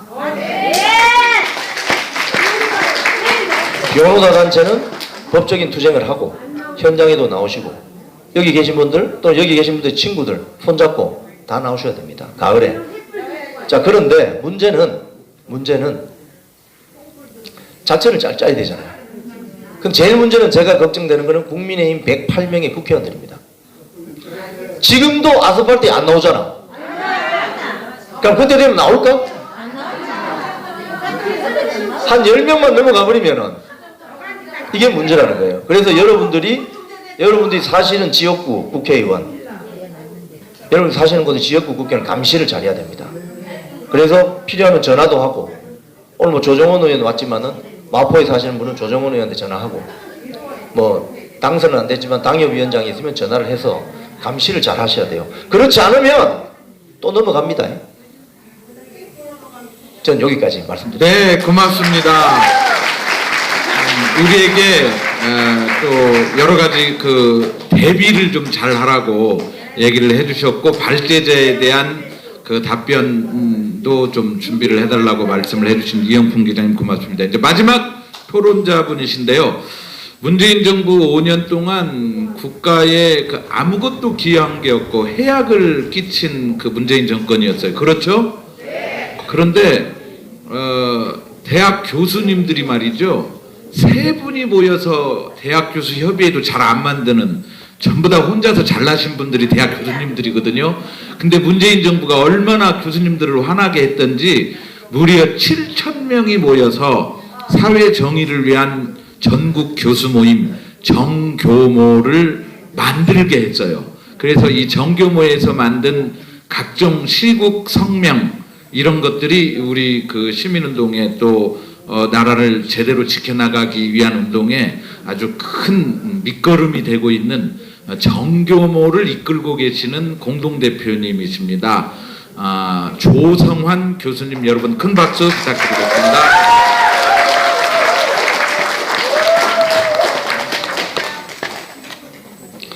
여러분, 위기는 잘난 놈들이 만듭니다. 대한민국은 어디에 서 있는가? 전부 다 벼랑에 서 있다고 협박을 하고 있죠. 방금 우리 이영풍 기자님은 협박이 아니라 호소를 하고 있는데, 벼랑에 선 거는 맞습니다. 아주 높이 서 있습니다. 윤석열 정부가 들어와서 고작 24만 표 가지고 해서 미국 대통령과 나토, 그다음 EU 그 위원장 같은 격에 들고 세계를 호령하고 K방산 22년, 23년에 세계 수주량으로 세계 2위입니다. 물론 미국하고는 차이가 많이 나지만 우리가 감히 바라다 보지도 못했던 그 콧대 높은, 제가 파리에서 박사를 했습니다만 드골 후에 프랑스의 수주량 2.5배입니다. 그리고 전 세계에 이 사단이 난 거는 1917년 레닌 혁명 이후에 자란 세대들이 전체주의 지금 4마리가 남았습니다. 지금 이란은 조금 변화가 있는데 러시아, 중국, 북한, 작년 12월에 정은이가 뭐라고 했습니까? 74년에 우리는 소위 미국과 중미 대탄트 때문에 굉장히 한미 관계가 힘들어지고 오일 쇼크가 오고, 그래서 불가피하게 박정희 대통령께서 내 무덤에 침을 뱉어도 나는 해야 되겠다 해서 조국 근대화를 방향을 전 세계에 있을 수 없는 방식으로 중화공업으로 가고 자주국방을 위해서 시작을 했고, 비명에 가셨고, 마지막에 오늘 했는데 지금 여러분들 가만히 한번 생각을 해보십시오. 영국 현대화, 가장 선진적인 현대화를 한 게 영국, 미국, 그 다음에 프랑스까지 가고, 그 다음에 그 뒤에 후발 국가가 독일, 일본이고, 그 다음에 식민지를 겪거나 전쟁을 겪거나 제국주의 지배를 받던 후발 이른바 개도국. 우리는 후후발 식민지 경험을 겪은 후후발 국가인데 정말 위대한 이승만 박사, 서재필 박사들부터 시작을 해서 일본이 그 당시에 제국주의로서는 굉장한 한국에 투자를 했습니다. 우리 조선 은행이 있었지 않습니까? 제국대학도 있었고 조선 사람이 일본을 재판관이 되고 뭐 그렇게 해서 또 사관학교도 있었고 그럼에도 불구하고 우리가 진정으로 위대했던 거는 그 구한말에 썩은 왕조가 만들어 놓던 그 노예 상태로 돌아가지 않고 젊은 성각자들이 모여서 어디 뭐 외국 일본같이 뭐 미국 영국 많이 가기도 그러지 않았습니다. 모여서 이제는 오동은 자유의 조선이 독립국임과 조선인이 자주민임을 선포하노라. 새로운 자유문명의 조선인이 독립국가로서 참여하지 못함을 쓰라고 우리는 평화적으로 그 독립을 만들 거라고 하는 민주공화국 사상을 만들었고 우리가 지금 현재 기적적인 번영을 일으킨 그 정신을 만들어 왔습니다. 그래서 벼랑에 서거나 위기에 섰을 때 우리는 많이 걱정만 합니다. 근데 엘리트가 해야 될 거는 그 위험한 위기에 추락을 걱정할 게 아니라 어떻게 추락하지 않는 방법을 강구하거나 그래서 몸을 던지거나 지능을 발휘하거나 분연히 결합해야 되고 그 다음에 지금의 상태는 딱 지금 우리 100년 조금 넘었죠. 윤석열 정부의 지금 이 상태는 정말 깎아지른 알프스에 맞대어오는 정상위에 있을 것 같습니다. 발상을 바꿉시다. 우리 비상할 수 있는 계기를 만든 지금까지 우리가 100년 동안 만들어왔던 지금 현재보다 작은 위기가 있었나요? 더 큰 위기가 있습니다. 그런데 위기가 문제가 되는 것은 항상 밖의 위기가 아니라 외부적인 위기가 아니고 우리 안의 정신과 우리 동지들의 배신입니다. 지금 한시라고 조디만 까서 아무런 철학도 아무런 오늘 누구 소위 1차 탄핵 때 세월호 7시간의 그걸 써서 했던 모 주필이 저한테 한동훈이는 사이코패스인 것 하다. 맞습니다. 어떻게 보면은 울트라 나르시스트죠. 이거는 학자의 전문적인 판단입니다. 내가 정치사상 공부했는데 외할머니 서로 난 징징거리는 철없는 나르시스트고 그 다음에 머리는 야심은 웃자라가지고 감이 어디 세상에 시험만 하면 조져도 부모님한테 미안해하고 책임지고 하는 게 그게 3000년 이상 인간사회에서 했던 상례입니다. 민초가 그럽니다. 그리고 정치는 엘리트는 국회의원당 비대위원장이 어디 무슨 어디 저 가게 시골 마트의 주인입니까? 아닙니다. 거기에 대한 책임 윤리를 스스로 느끼지 못하는 작자는 절대 인간도 아니고 지도자가 될 수가 없어요. 한동훈 씨 아직 어린 사람이 그 잘자한 입싸움 하지 말고 대한민국의 주인인 우리 조식 남영우 선생이 그랬잖아요. 민안부에서 그랬습니다.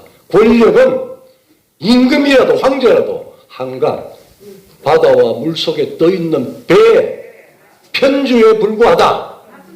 감히 치마 나는 칭얼이도 아니고 어떻게 그렇게 거짓말을 합니까? 왜 이걸 참아야 돼요? 한동훈 씨 저기 내한테 고발하려면 고발하고 고발하기 전에 KBS, MBC 다 모아가지고 내하고 양자 토론합시다. 밤을 새우면 좋아요. 윤석열 대통령이 제 책임입니다. 왜 그런 자체를 참모로 쓰고 직무를 대통령으로서 법무부 장관이 할 일은 어제 나경원 씨하고 이야기하대요. 그러면 지금 정부가 있는 이유가 뭡니까? 거기에 대한 책임은 죽을 각오로 내하고 같이 서울대학교 졸업을 한 우리 윤석열 대통령 가깝게 내가 부탁합니다. 이제는 윤석열 대통령은 대한민국 헌법의 최고 수호자 4년 전에 우리 주권자 국민이 그대에게 준 그 직무를 수행 목숨을 걸고 해야 되는 상황이라고 하는 걸 이해하십니까? 자, 지금 우리가 사는 제가 조금 시간을 조금 한 2, 3분만 더 주십시오. 이 대한민국은 7, 8년 전부터 아주 희한한 한 번도 경험하지 않는 문재인의 범죄 플러스 우리 속에 우리 편으로 생각하고 우리가 매일매일 받아보는 우리의 소식을 전하는 조중동 박근혜 탄핵은 체제 탄핵이었다는데 조중동의 언란이었습니다. 불법 탄핵 한동훈이는 거기에 법기술자 가장 비열하고 낮은 수준의 법률자였습니다. 맞습니다. 자, 우리 19세기 조그만 진실은 현대사회는 우리가 민초들이 정령 주인이라고 인정받고 난 뒤에 모든 사람은 인간으로서 권리자로서 평등합니다. 왜 유태인이라고 중령 대령이 억울하게 누명을 씌웁니까? 그 재판에 당대 최대의 문학가 에밀 졸라가 나는 고발한다. 자큐즈라고 하는 걸 신문에 한 페이지를 썼습니다. 그 이유는 펠릭스 대통령한테 직접 쓴 겁니다. 자, 나는 윤석열 대통령한테 나는 공개적으로 편지를 씁니다.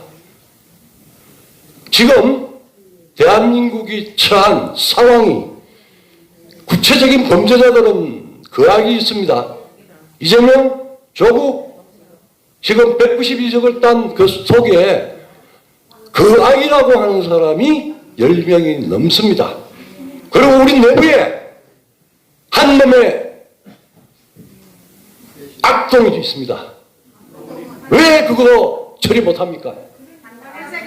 그게 역사에 대한 자칫하면은 그거 처리 못하면은 윤석열 대통령 당신은 역사의 죄인이 됩니다. 1분 마무리해 주십시오. 예, 그래서 정리합시다. 사죽생 죽을 각오하십시오. 나는 요구하는 게 윤석열 대통령 굉장히 용기 있고 결단이 있고 사람이 좀 너무 선해요. 이제는 정치는 책임률로 해야 됩니다. 좋은 결과를 대한민국을 이 벼랑에 서서 자초 추락하지 말고 비상하게 하는 비상의 기본을 다 해놨습니다. 안으로 내치를 해서 이제는 사법 정상화 하세요.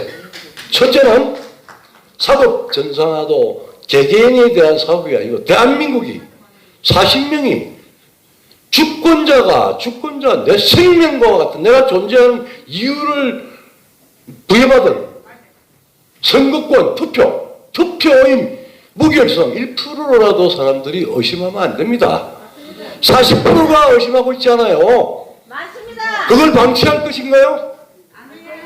지능을 쓰고 서울법대 같으면 그 정도 지능은 충분히 쓸 수 있습니다. 내가 판단해도 지능 있는 사람입니다. 그런데 똑하지 못해요.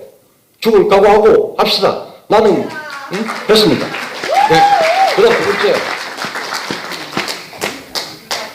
그 다음에 국가를 파괴하는 사람들이 이게 좀 산다고 보니까 이승만 박사, 공화국 만들었고 국가 기반 만들었고 박정희 대통령 죽음으로써 대한민국을 부국으로 만들어서 민주주의의 기초를 딱 만들어준 이 나라에 물질주의적인 좌파 우파 없습니다. 주사파 종중파 없이 전부 돈의 노예가 되어 있습니다. 이거 이제는 우리 스스로 반성해야 됩니다. 나도 반성해. 나도 평생 돈의 노예에 대해서 살아왔지만 다 같이 반성하고 권력을 가지고 나라를 국가를 훔치고 목적도 없이 내 주사파들한테 묻고 싶어요. 이재명이 당신 뭐 하려고 그렇게 사고쳤어? 그래서 국가 파괴 세력들 이념 세력 아닙니다. 걔들이 무슨 사상이 있어, 철학이 있어, 이데올로기가 있습니까? 주사파 김일성이 김정일이 시다발이 아니었습니까? 맞습니다. 로버트 좋게 이야기하면 좀 정확히 하면 간첩이고 영어로 하면 에이전트였습니다. 훌쳐가지고 벼락 부자 되고 숨겨놓고 지새끼 미국 유학 보내고 하는 비루하고 비천한 놈들입니다. 맞습니다. 그래서 작년에 김정은이가 더 이상 남쪽하고는 하고 안 되니까 민족 가지고 사기를 쳐도 안 되니까 이제는 자유 가장 어려웠을 때 1974년 남북 유럽 중앙정보부장이 가서 세 가지 원칙에 동의를 했습니다. 자주, 평화통일, 민족 대단결을 하고 그거 할 때 민족 대단결을 안 하려고 박정희 대통령이 그렇게 애를 썼는데도 결국은 했습니다. 그거를 어떻게 했느냐? 서로 저쪽에는 중소분쟁 때문에 살아야 되겠고 이쪽은 죄송합니다. 그래서 평양은 이제 국가 대 국가지 하자면서요. 우린 통일해, 민족 통일해야죠. 자유, 해방 통일에 대한 걸 가면은 지금까지 대한민국의 민주화를 빙자한 운동권 세력들 다 몰아내고 그 다음에 그걸 가지고 금기와 우상을 했던 광주의 금기 내가 서울의 봄의 주역이었습니다. 유시민이하고 나하고 동기예요. 어디 저기 인간을 우상화시키십니까?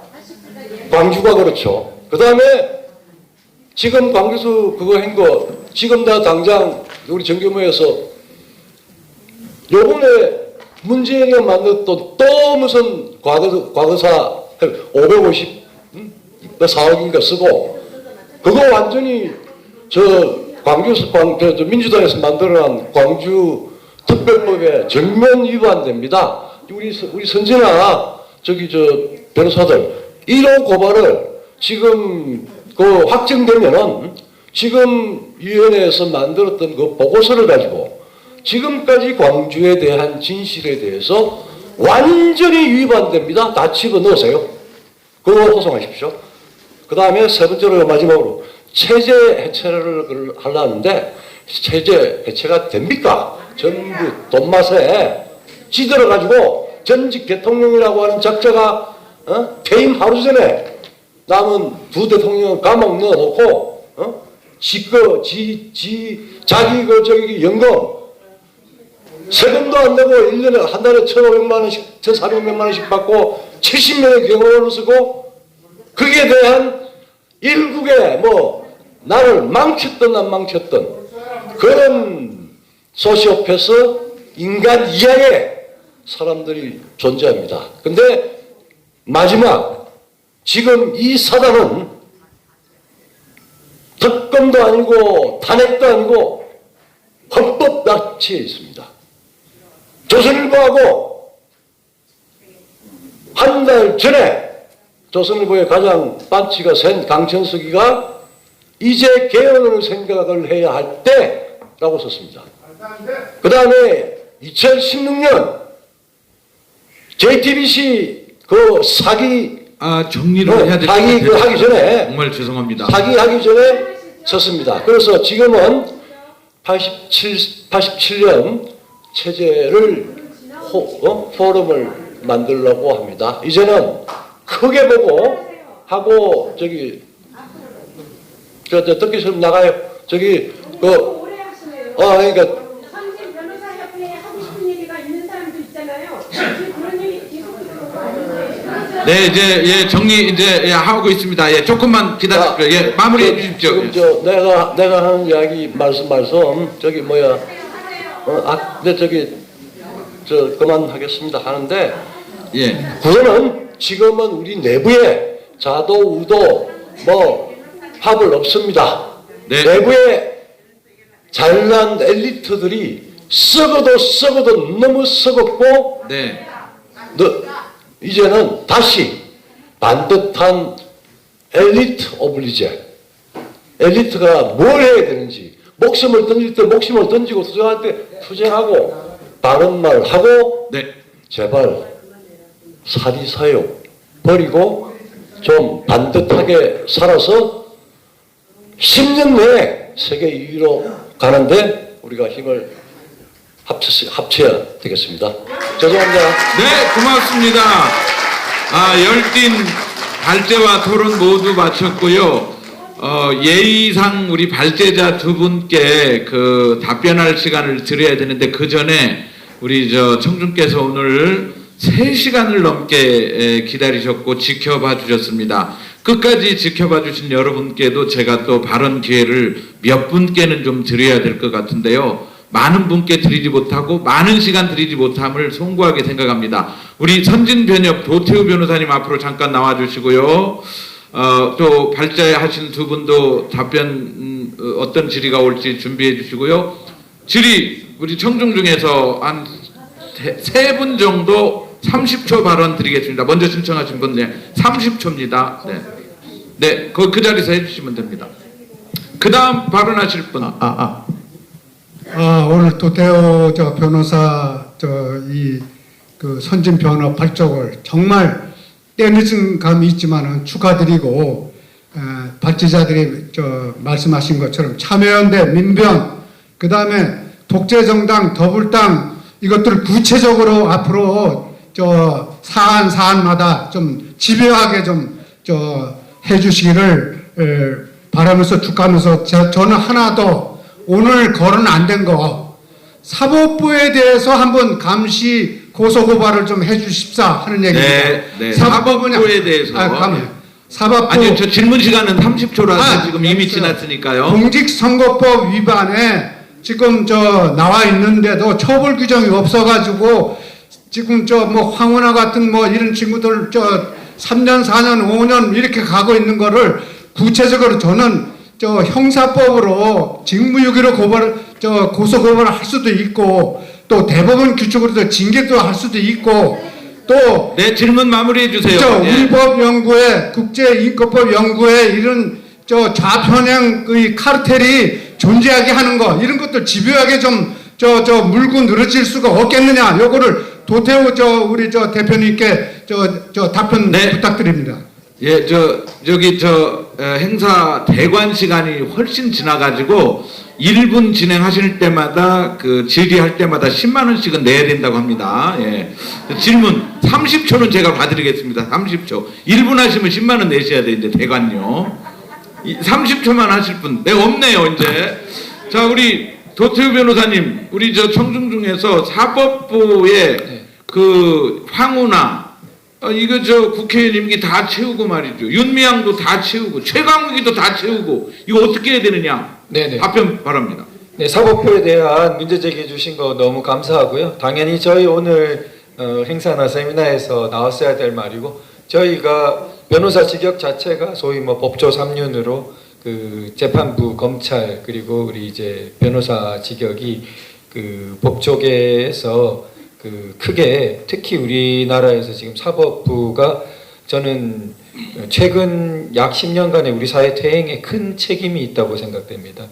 사법부만 좀 중심을 잡아 주었더라도 탄핵 사태에서 그렇게까지 국민 그 분열이나 국가의 해악이 심하지는 않았을 것이고 이어진 형사재판 그리고 그 이후에 선거 부정 의혹에 대한 그 수많은 여러 가지 재판 지연과 이상한 재판 진행들 그리고 지금 또 우리가 목도하고 있는 편파적인 재판 진행 여러 가지 말도 안 되는 재판 지연, 그리고 지금도 계속되고 있는 그러한 사법부의 어정쩡한 태도로 인한 그 이재명, 조국 등에 대한 우리가 목도하고 있는 현실. 근데 이게 현실적으로 그러면은 우리가 사법부는 힘을 갖고 있는데 그 사법부가 이렇게 될 때 어떻게 할 수 있느냐? 과연 정치권의 힘만으로 그게 될까? 그래서 사실은 변호사와 시민이 함께하는 선진변협이 필요하다고 생각됩니다. 그러니까 그 시민들이 힘을 모아주지 않으면 변호사 단체가 성명을 발표한다고 사법부가 눈도 하나 깜짝하지 않습니다. 그러나 시민분들의 숫자만으로는 정교한 법률 세계를 두드리기가 굉장히 조금 벅찹니다. 그렇죠. 그래서 날카로운 창을 변호사들이 만들고 그 다음에 그 창을 수십만 수백만이 들고 가서 저 경고에 보이는 성문을 깨뜨려 버려야 됩니다. 네, 좋습니다. 네. 자, 오늘 그 발제하신 두 분 발언 기회를 좀 어떻게 좀 30초 발언 마무리 좀 해주실래요? 두 분 30초씩. 예. 네, 제 1주제를 맡아서 발표했던 김정은 미국 변호사입니다. 오늘 여러분들과 함께 하면서 아까 처음에도 말씀드렸듯이 참 증인들이 되어주셔서 감사하다는 생각이 많이 들고요. 또 여러분들의 어떤 노고에 대해서 그런 먹먹한 마음이 듭니다. 이제 다 같은 마음이실 거라고 생각합니다. 여기 교수님께서도 오래 이렇게 토론을 해주셨던 이유는 그만큼 이제 열정과 또 진심이 있으셨다고 생각이 들고, 네, 그렇게 생각이 듭니다. 그래서 앞으로도 제가 발제문에서도 얘기했듯이 험난한 과정들이 오히려 더 많이 기다리고 있다고 생각이 드는데 서로가 서로를 조금 더 이해하고 그리고 서로가 서로를 조금 더 질책하면서 그러면서 함께 나아가야 된다고 생각합니다. 오늘 들어주셔서 감사합니다. 네, 강 변호사님. 예. 원자력이 지금 우리나라 원자력 산업은 경쟁력이 있습니다. 그런데 앞으로도 경쟁력이 있을지는 저는 확신하지 못하고 있습니다. 원자력계에는 여전히 탈원전 세력들이 지배하고 있습니다. 예. 여러분들이 많은 관심을 가지고 자세히 들여다보시면은 지금 당장은 정상화 같아 보이지만 앞으로는 많은 문제가 있을 것이다 라는 게 제 생각이고, 그래서 열심히 감시하고 감독하도록 하겠습니다.